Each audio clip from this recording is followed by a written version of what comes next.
All right, so recording. Okay, so welcome once again to our Just One Chapter a Day, which is a 30 days challenge for all of us to choose one book and read just one chapter for the day to do a sharing. Now, of course, today we have, like I mentioned, we have a very young reader. So, Andrea, you want to introduce your daughter today? Yeah, she's my daughter, Vera. She's, how are you? She's primary 5. So I told her that later 10 o'clock I have this book club. Then she said, what? Then she's like so excited. Then I jio her to come in also. So she's here. Yeah, and I think it's very good also. Then she can read before the holiday ends. Okay, that's fantastic. Yeah. Hold on. Hope y'all don't mind that she's with us. Okay, so first of all, what book have you chosen? Vera, what book have you chosen? Rich Dad Poor Dad. Rich Dad Poor Dad. Okay, so why did you choose Rich Dad Poor Dad? Because my dad chose it for me. Oh, because your dad chose it for me. So too bad there's no rich mom, poor mom. Then your mom chose it for you instead. Okay, but don't worry. So later on we'll just share. Have you read one chapter? At least one chapter? Okay, fantastic. Okay. So later on I'll just ask you to share your chapter. So we let the uncle, auntie share first, or Coco and what? Coco and Jie. Okay, share first. Okay. So of course, as usual, the objective is to kickstart reading habit, personal accountability, of course. If you're not able to make it for the online session, preferably you can do a video or even post some takeaway inside the group chat. Okay, so that we know that you have also done your part as well.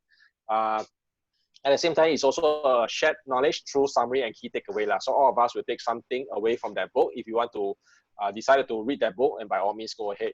Okay, of course, today's agenda for day 2 is for 3 to 5 minutes, share which book you have chosen, why you chose this book. But of course, we all know already, so perhaps Vera actually shared already, so later probably Winston, you will share why you chose that book, which chapter you have read, and the summary and key takeaway for that book. Okay, so I stop share first, and we'll move into the gallery view. Okay, so over here, okay, perhaps we'll kickstart with Angela. So Angela, once again, you can show your book. Okay, you can.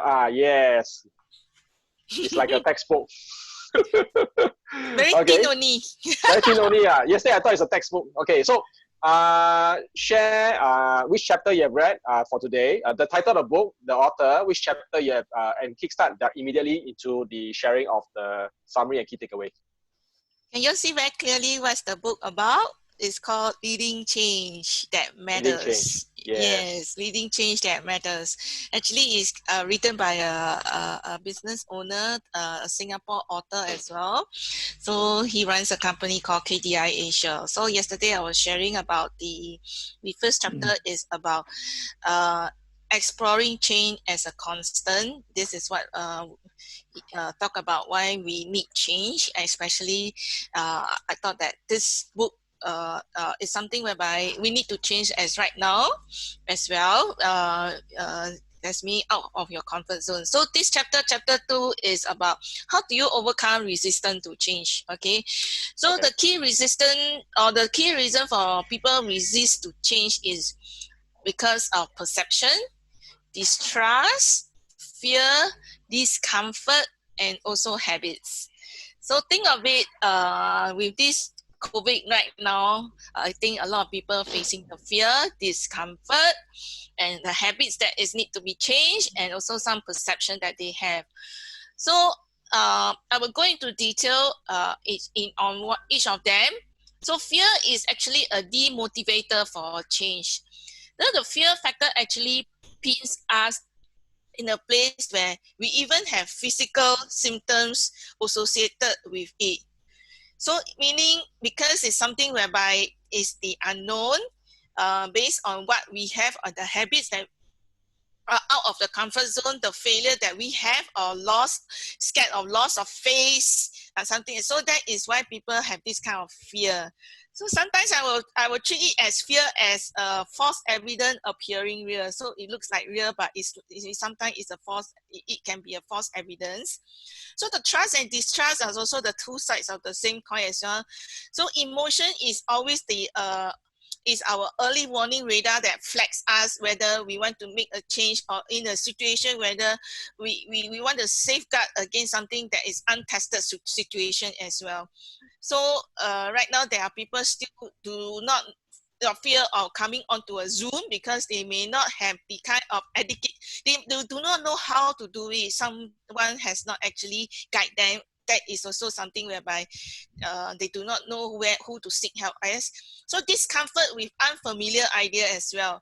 So humankind actually has adapted and thrived through deep patterning of survival skill. That is through habit, through the unfamiliar ideas. Like sometimes, take example for this kind of you need to do online such meeting, or even to meet clients as well, is whether your clients are ready and how are you going to be in front of the camera, how do you talk and how do you dress.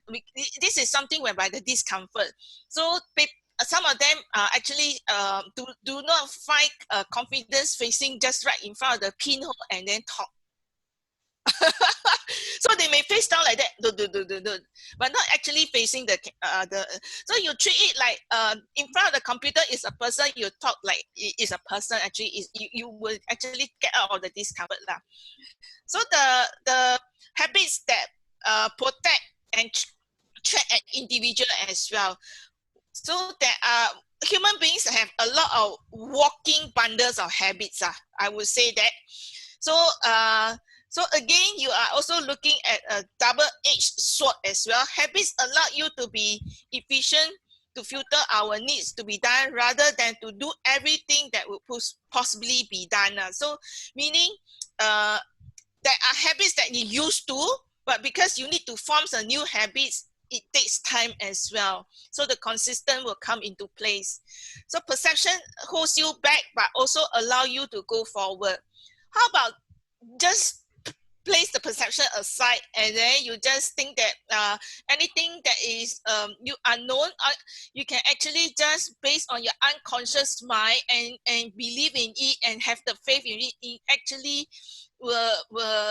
you will not face the kind of resist to change lah. So this is all about the chapter 2, that the key reasons why people resist to change. So in right now there are people still resist to change lah. They still wanting to wait lah. Never mind lah, COVID over, face to face then meet lor.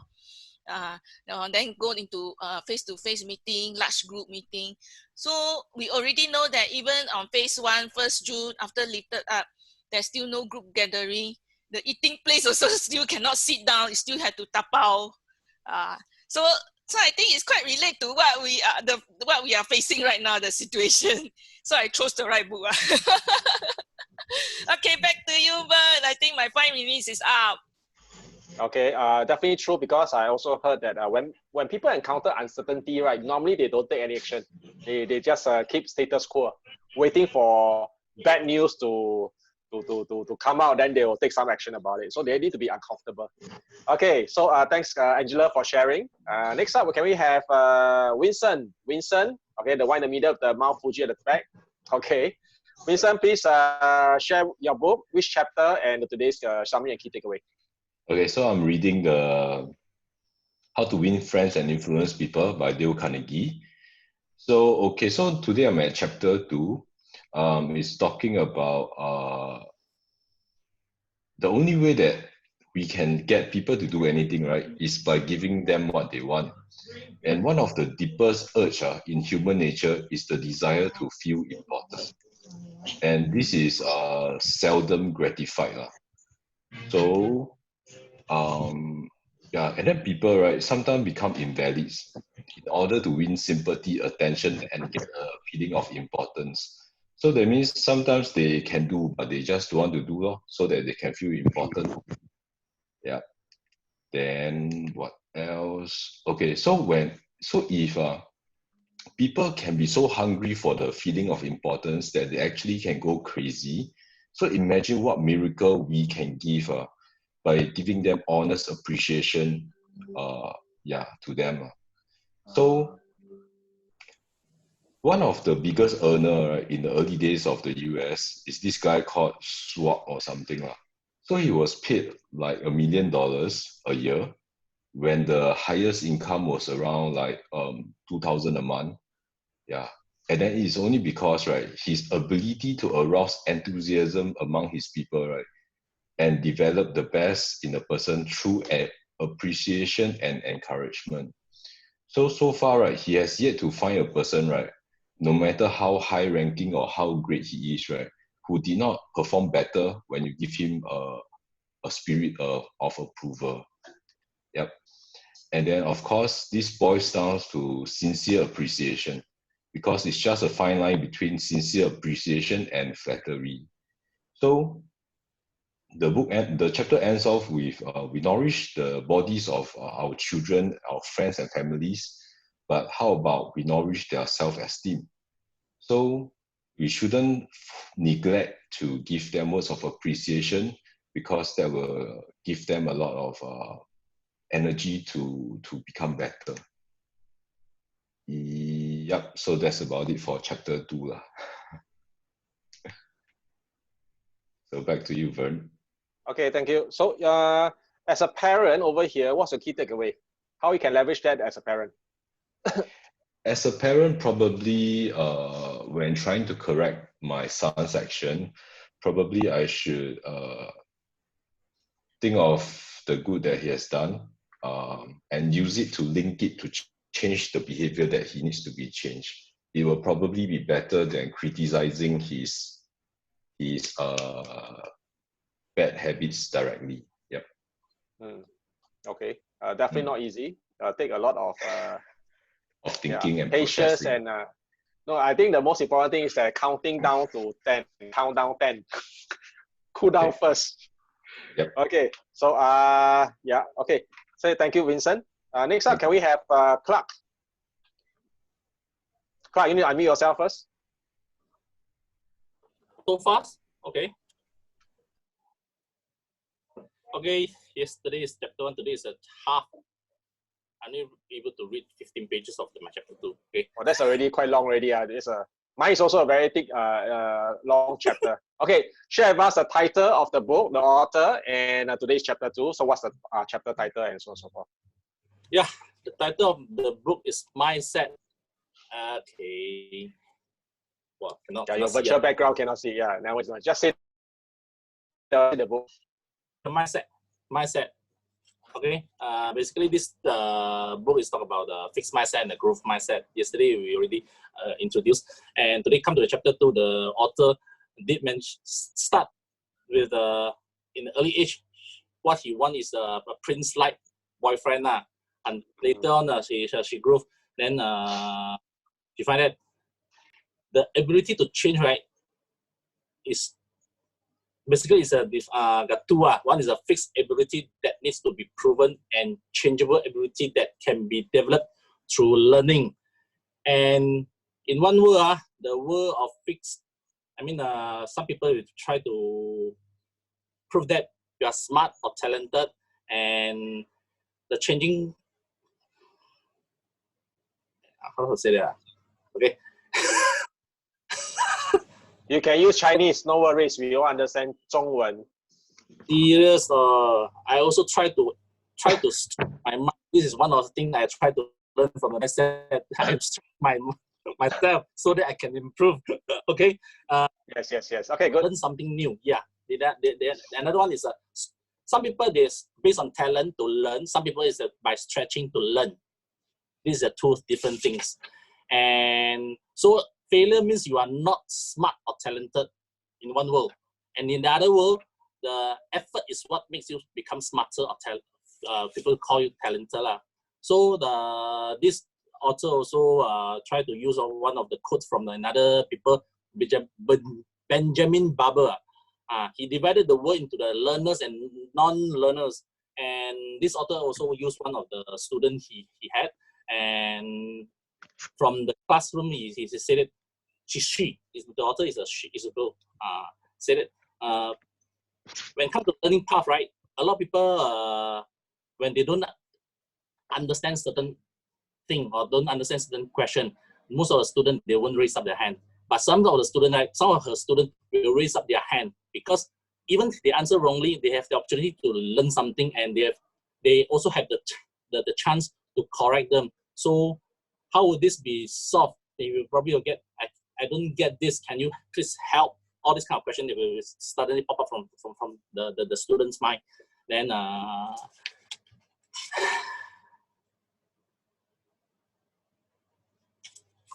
what is this author also very cute. What if two type of mindset? One mindset is a fixed mindset of a woman or man met another woman or man, they married, okay, which is one person growth was the other person nightmare. So which means let's say I'm a man married with fixed mindset, married the growth mindset woman, then this probably will come to a nightmare. And then it's very clear that people with the growth mindset will thrive when they are stretched themselves, and when things are safely within their grasp, they will lose their interest. But students with a fixed mindset stay interested only when they did well right away. But when they tell, but for those students with a growth mindset, they always think, it's much more difficult for them to, how to say that? They will take it as a challenge. When people say, you said I can't, I will try to prove it that you are wrong. Basically, this is the growth mindset of the student. Then you also ask the question, when do you feel smart? For those of fixed mindset, then they will say, when I didn't do any mistake. This is for those people who are fixed mindset. But for those growth mindset, right, it's really hard, but I will try. Okay, right now, this example, growth mindset. Very good, growth mindset. Okay, yeah. There's also one quote. There was a saying in the 1960s, becoming is better than being. The fixed mindset does not allow people have the luxury of becoming. They have to already be. So this is a quote of 1960, but it seems like the author not really agree with it. And students with the growth mindset have taken their own. Students with the fixed mindset first. It could measure how smart they were and how smart they would be when they grew up. But students with the growth mindset, they certainly don't think that all those kind of tests or whatever can tell them how smart they would be when they grow up. Okay. Okay. Yeah. So basically, people with a growth mindset know it takes time for potential to flower. One of the example is the Michael Jordan. Michael Jordan. At a certain point of time, people to take it like a God in person, Jesus in the tennis shoes. But Michael Jordan knew that he had put a lot of hard work in to develop his abilities, and he was a person who also struggled and grown. Not a person who was inherently better than anyone. So this is what I have read from the chapter 2. Okay, thanks, Clark. You putting a lot of effort. No worries. It's only half of the chapter 2, right? So tomorrow we'll listen to the other half of chapter 2. It's very good, Clark. I keep telling what you say to my daughter. You need to translate to your daughter, is it? I said she never catch ma. Then I say, you see, this is fixed mindset. See, this is growth mindset. Talking about Michael Jordan, right? In Netflix, there's this The Last Dance, which is actually a documentary about Michael Jordan. So if you ever happen to have Netflix, right, you can check it out. It's very, very good. Yeah. Okay, so next up we have the first. Yeah. Okay, well done, Clark. So we look forward to tomorrow. So we have little kid before we move on to the uncle. So Vera for today. So Vera, just like Vera, right? Yeah. So Vera, please share with us your book, okay, the chapter, and who's the author, okay, and at the same time share your takeaway, the summary of the chapter you read. My book is Rich Dad Poor Dad. The author is Robert Kiyosaki.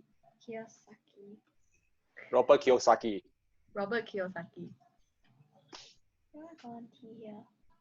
Ignore the T. So Rich Dad Poor Dad is like about this guy who has two father, a rich one and a poor one.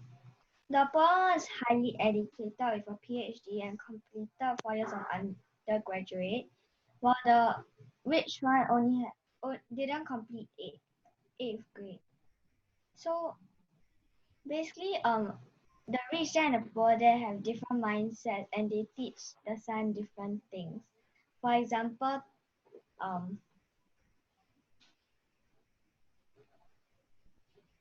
the poor dad would say, he will teach how to study hard, earn a degree, and get a good job to earn money. While the rich one and the rich one would ask me to study to be rich and understand how money works and to learn how to have it to work for me. So, she's still at the introduction only. No worries. Okay, then what else? What else they say?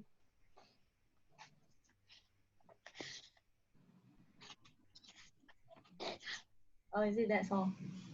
Wait, I must find where I want. What's your highlight? The highlight.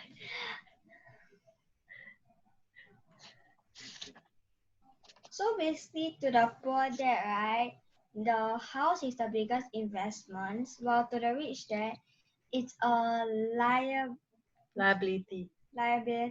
If it's your biggest investment, you are in big trouble. Luckily, no property agents here. Why?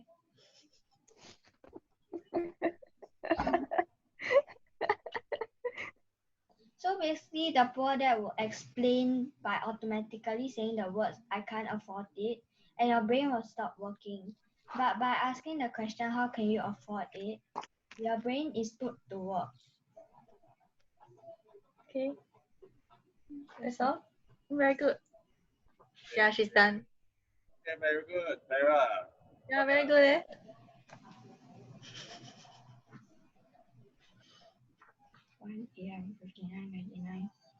Yeah. It's so short. The one introduction. Tomorrow you share chapter 1. Is it my Okay, turn? so hold on. Over here, who has read Rich Dad Poor Dad? Raise up your hand. Vincent have not. Ayo, you need to read Rich Dad Poor Dad, the cash flow quadrant. It's a must. I'll wait for Vera to share with me first. Okay, so Vera is you must share with him. It's one of the earlier books I read, Rich Dad Poor Dad. Then he has many other books on top of that, Robert Kiyosaki. Okay, so next can we have Andrea? Yeah. Oh, okay. Your title of the book, the chapter, and also the summary. Oh, yeah. The title of my book is here. Start with why. Yeah, start with why. How Great Leaders Inspire Everyone to Take Action by Simon Sinek. Okay.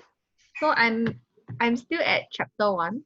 No problem. Yesterday you never at chapter 1, so today chapter 1 just nice. Okay, thanks. Yeah. So chapter 1 is talking about assume you know. So the point is, right, actually this chapter they are saying that we always make assumptions about the world around us, and it is sometimes based on incomplete or false information. And this is important because our behavior is actually affected by our assumptions or our perceived truths. So he actually gave an example of last time, we thought that the world is squarish, so nobody dare to venture out to travel. Then when somebody says that, actually the world is round, then our behaviors change, and that's how travel actually starts. And then it also says that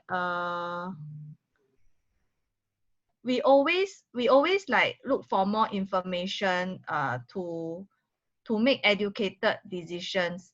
However, and it is also because we all want to make the right decisions. Wait, let me see. Okay, but you know, sometimes then he says that not only bad decisions are made on false assumptions, sometimes when things go right, we think we know why, but do we really know why? So he gave an example which I think was quite good. He says that there's this story about American car versus the Japanese car. So there's this group of American car executives went to Japan to see a Japanese assembly line. Then at the end of the line, right, the doors were put on the hinges, the same as America. However, there was one thing that was missing. That is, in the United States, right, a line worker would take a rubber mallet and tap the edges of the door to ensure that it fits perfectly. However, in Japan, this job doesn't exist. Okay, so they were asking, how come the door can still fit perfectly even though there's no such a job? Then they say that they always make sure that it fits when we design it. The Japanese said this lah. We make sure it fits when we design it.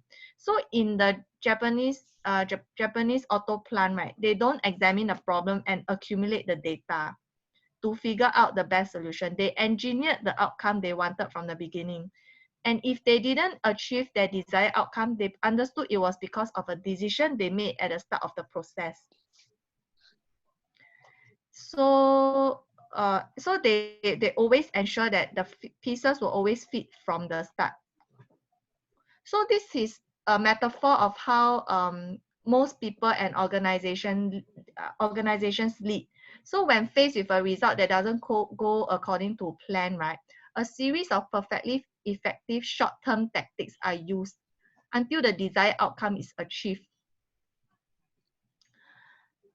Yeah, so let me see the ones that okay, then but however, the ones that achieve more and the ones that get more out of fewer people and fewer resources are the ones with an outsized amount of influence. So great leaders always understand the value in the things we cannot see. Every instruction we give, every course of action we set, and every result we desire starts with the same thing, which is a decision. So lastly, he mentioned that, long-term success for a more predictable one is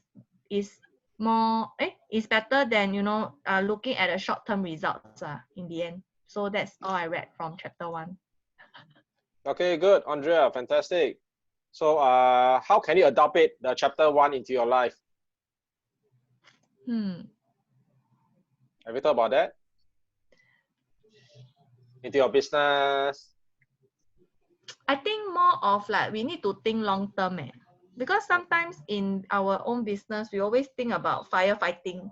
So I think this chapter 1 is trying to say we don't firefight. We need to think the long term strategy so that right from the beginning, right, we are on the right footing. Okay, so no need to even fight the fire in the first place lah. All right, that means we must already predict that fire. That's why this is leader. This is the job of a leader. Like at home, we also lead. We also need to lead like our children. We need to lead the household. So we need to think further than whoever that is following us. Then we can eliminate all this firefighting. That's what I assume from this chapter. Okay, Ken, fantastic. Thanks, Andrea, for the sharing of the chapter 1. Okay. Thanks. Many more to go, but I look forward to that as well. Okay, so thank you. So next up, can we have Winston? Winston, what's your book? Okay, and who's the author and why you chose this book? The book, okay, I put the name on the chat so that you can see it. Do you have the book cover? Do you have a physical book or is it an ebook? Ebook. Ebook, no issue. Okay, what's the title of the book? Wait,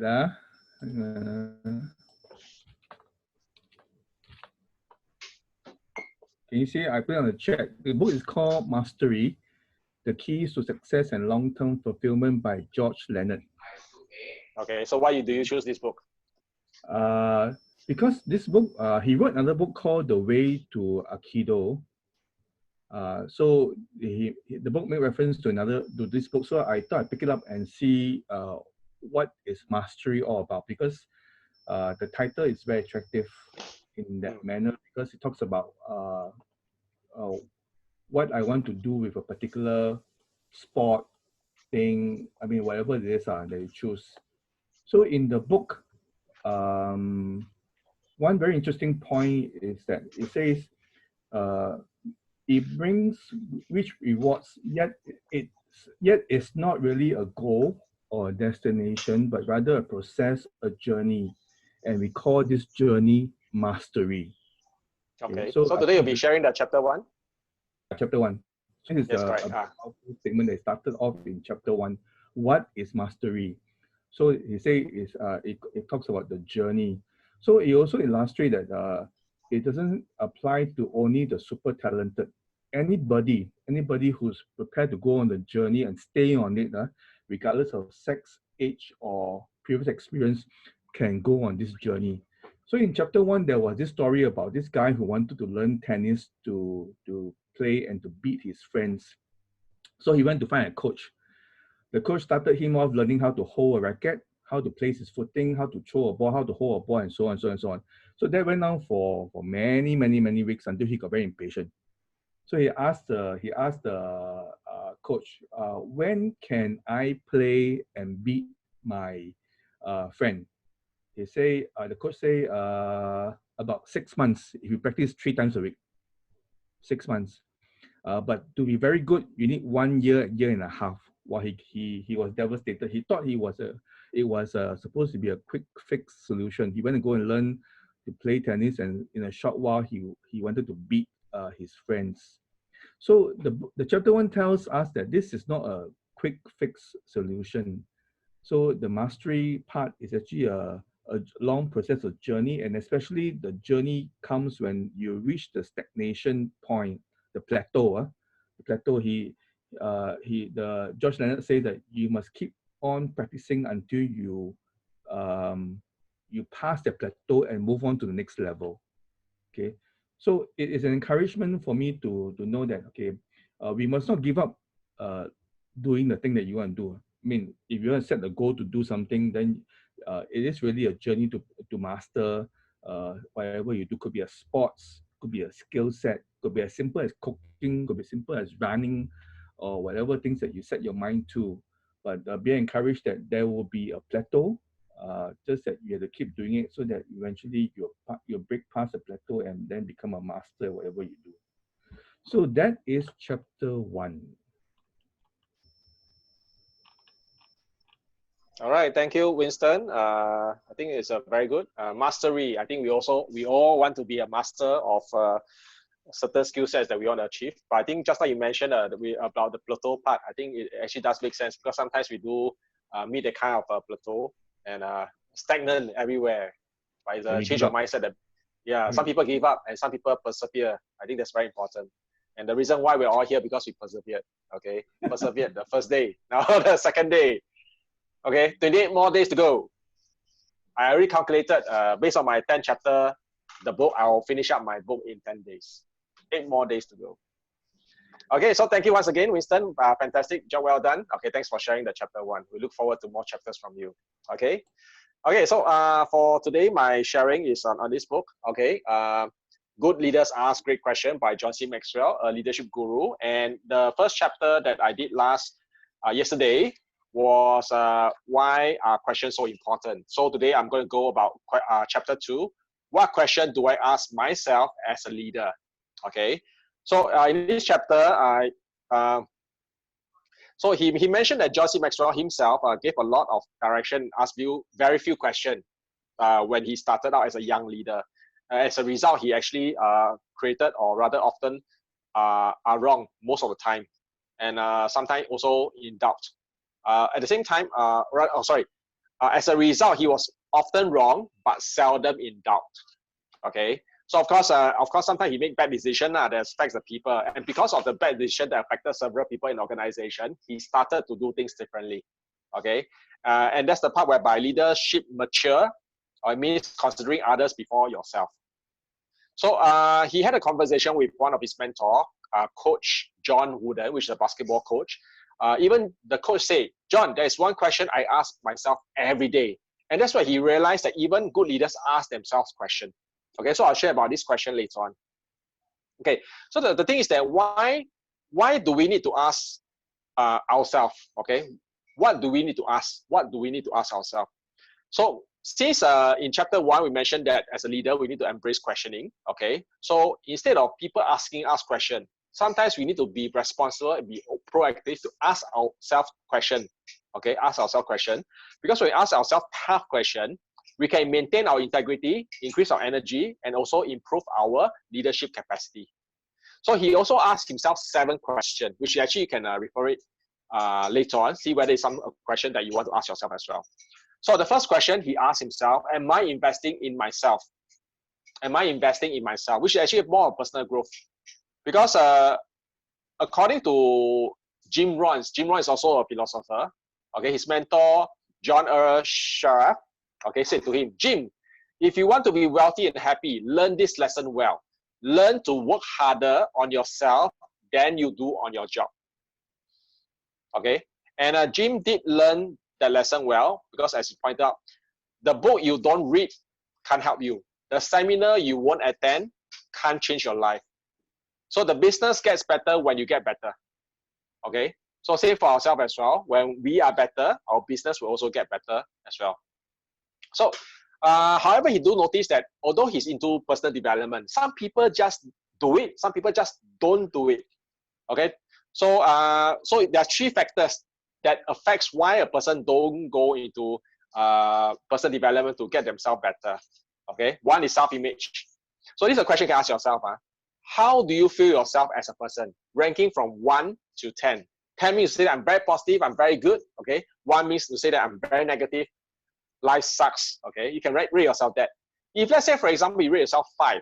Okay, if you rate yourself 5, that means your self-image is only at 5. And you are only willing to invest in yourself up to a level 5. Okay, because what you think you are, basically you are lah. Okay, and basically we have a ability to make tremendous advances, but first we must believe in ourselves. Okay, that's about self-image. Secondly, he talked about dream. Now the question to you had, do you remember your dream? Do you have a dream? Because put your dream to a test. The size of your dream determines the size of your investment. Okay, so the bigger the dream that we share, okay, the dreams that we shared for our future were bigger than our surrounding environment, fuel our desire to grow.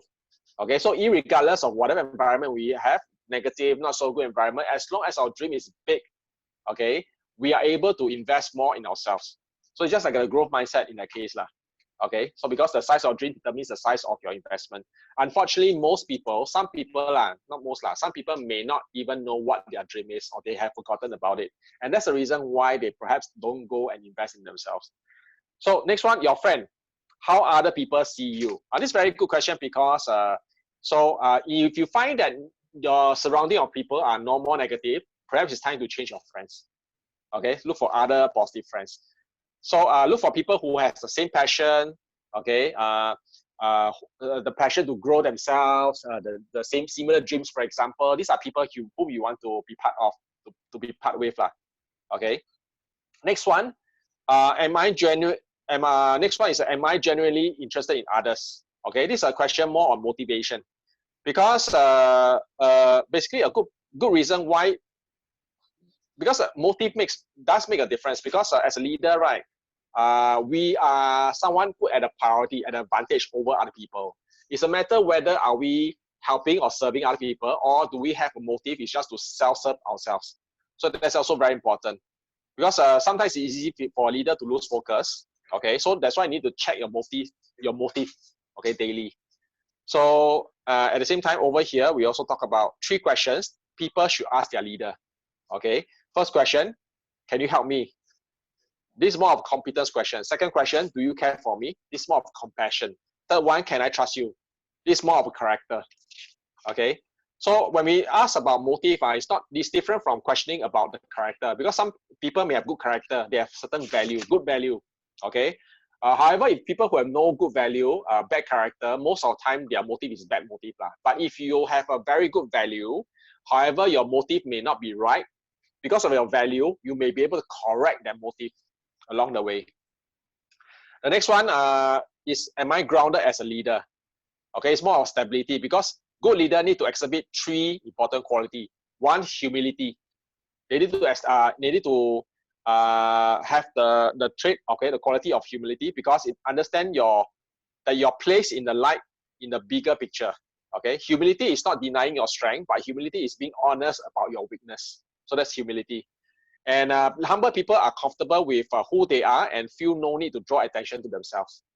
Okay, so second one, of course, authenticity, being comfortable with yourself. Okay, so if you are a leader, your goal is to lift up your people, to lead and lift up the people. Okay, so of course, the authenticity is also being open about your failure and shortcoming. Okay, and when you're authentic, people tend to like you more, basically. And the next one is calling, having a purpose. Now, this is very interesting. Just now we talk about dream. Dream is something you really want to do, but a calling is something that, okay, you have to do.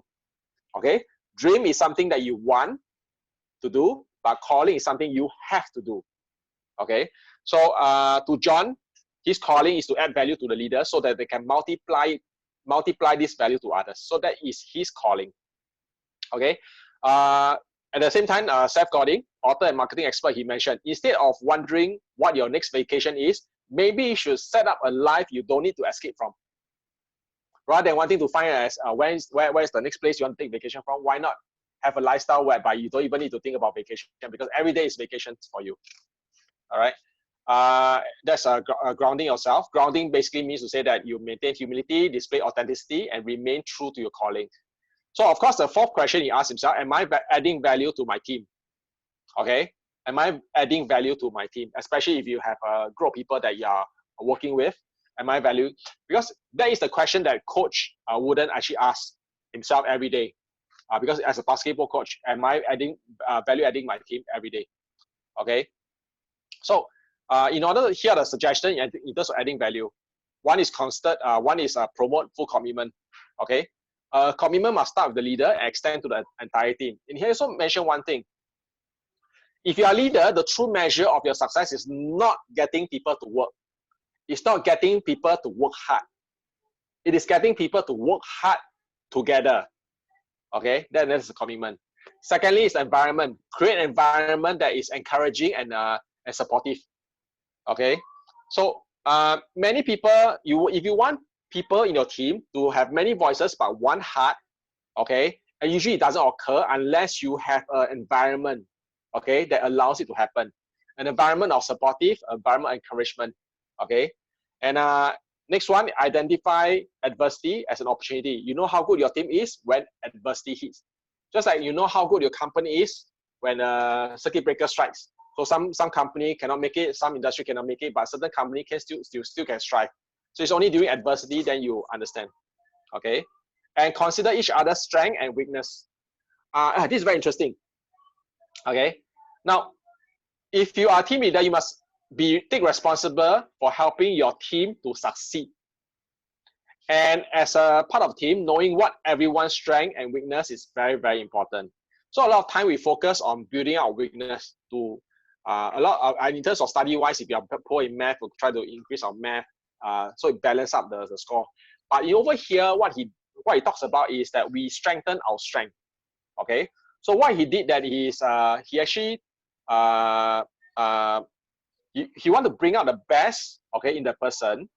Over here, he's all adding value to a team and helping them to win is what leadership is all about. Okay, so this the part. Am I staying in my strength zone? This is the part I'm talking about.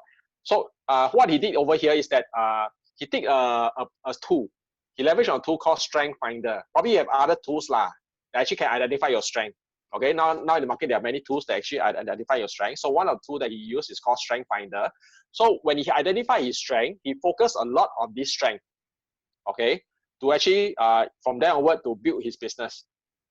Okay, so what he did is that he disciplined himself to work within and improve on those strengths, moving towards unlimited potential. Okay, So and that also set him apart from other people because you keep improving your strength, so you stand out from other people. Okay. Say also staying in your strength also give you opportunity. So probably you want to think about that after tonight. What is your strength? Okay, and what are you going to do to strengthen that strength to remain in this strength zone that sets you apart from your competitors, set you apart from your peers. Okay, so this is also one aspect. So focus on your strength. The better you will be positioned, and you can seize opportunity as they arise. Okay, the sixth question: am I taking care of today? So make every day your masterpiece. So he gave one very good thing. So I must govern the clock and not be governed by it. So to use my best time correctly, there are 5 areas that you can work on. One is faith. Second one is family. Family is good because family are the closest people to you. So you must make sure that do they love you? Do they respect you? Because respect needs to be earned. So if family, if the closer people can't even give you the respect or love, then I think you go out also, it's not real, not authentic. Okay? Because only when they believe in you, okay, then other people will start to believe in you as well. So third one is relationship. Whether it's equal or not equal, okay, in terms of people doing business with you, they will only do business with people who has a better relationship. That means they know, like, and trust you. They have a good relationship with you. They'll do business with you, irregardless whether everything is set equal or not equal. Okay, comes back to relationship. Okay, so relationship comes back to your social skill, your ability to communicate with people. Okay, people don't care how much you know until they know how much you care. So you take care of relationship today. Basically, in the future, you have better business success. Next one is mission. What's your personal mission? Next one is health. Okay, take care of your health because you are responsible. If you are going to add value to many other people, you must be assured that you have a good health. 7th question, am I investing my time with the right people? So last time, you just, anyone, you just get it in, okay? But later you found that some people has a good ROI, they want to grow themselves. Some people just don't bother, ROI very low. So if you're growing your team, you might have a certain criteria in terms of selecting the type of people that you want to work with, okay? And basically, he got a series of factors, okay? So not everyone desires to grow. So relatively few people truly want to make a difference. So you want to meet up and work with people who really want to make a difference. So last but not least, okay, leaders who never take time to ask what they are doing and why they are doing it are unlikely to stay on track, lead at their best, and reach their potential. Okay, so it's very important for us as leader to ask tough questions on ourselves. And with that, that's chapter 2. Quite long, basically. Yeah, actually, every part there's a few factors, whatever I want to share, but unfortunately, yeah, very long. So get yourself this book. Okay, Good Leader Ask Great Question. All right. So that's the end of our session over here. Anybody have any takeaway from other people sharing? You can all unmute yourself. I like the Clark's growth and fixed mindset one. Thank you. Actually, Simon Sinek talk about infinite mindset. Infinite mindset. Okay. Is it another book? It's not another book, but he also shared about infinite mindset. It's actually fixed and growth mindset is something which is very long. So for infinite mindset is mindset of a different era lah. Yes. A new kind of mindset, is it? Yes, correct. Okay. Yeah. Well, I become very learned suddenly. Yes. Correct. Okay, so for Winston joining us the first time, what's your takeaway from today's session? No, there's Sylvia here also. Sylvia is here, but she's listening. She's just listening. She's just listening. So, say hello lah. Hello, I'm Sylvia. Can you hear me or not? Yes, we can hear you. Yeah. Cannot show face Don't want. Inconvenient. Okay. I need to sleep already. My eyes like that already. Okay, so basically, we're going to end today's session. I think the most important thing over here is the public speaking lah. Public speaking, the opportunity to. We are neighbors. Okay. Okay. So today is I think training for ourselves to actually share and to share better over this couple of days and this month in fact. So let's look out for each other, and I also encourage you to, if you are able to, do a recording of your sharing and also post it out on Facebook, post it out in Wella. So it's also opportunity to actually feature yourself as well, because when you share, people don't mind basically you're adding value to other people through your sharing of the book. Okay. So with that, that's the end of today's session. Thank you very much, and I look forward to your sharing the next chapter for tomorrow. And of course, if you have not sent your photo of the cover of the book, do WhatsApp to me or WhatsApp into the group chat. Okay, with that, thank you. Are we taking? Yeah, group photo. Yes, group photo. Thank you. So say 1, 2, 3. Smile. 1, 2, 3. Okay, hang on.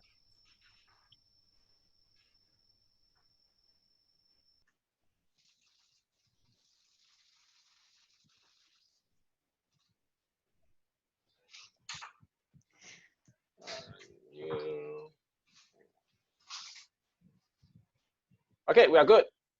Okay, with that, thanks everyone. Okay, look forward to seeing you tomorrow, and bye-bye. Thank you.